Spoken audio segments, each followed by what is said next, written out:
வாழுவரை நிழல் என உடன் நான் வருவேனே.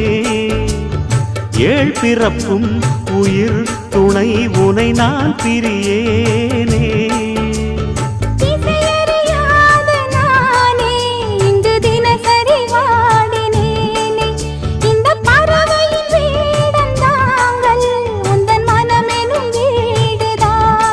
நீண்ட காலம் நேர்ந்த சோகம் நீங்கி போக நானும் தீண்ட யோகம் விளங்கிடும். பூமிக்கொரு வாரம் என்று எண்ணி இருந்தேன், பூமுடிக்க யாரும் இன்றி கண்ணி இருந்தேன். சொந்தமின்றி பந்தமின்றி நானும் இருந்தேன்.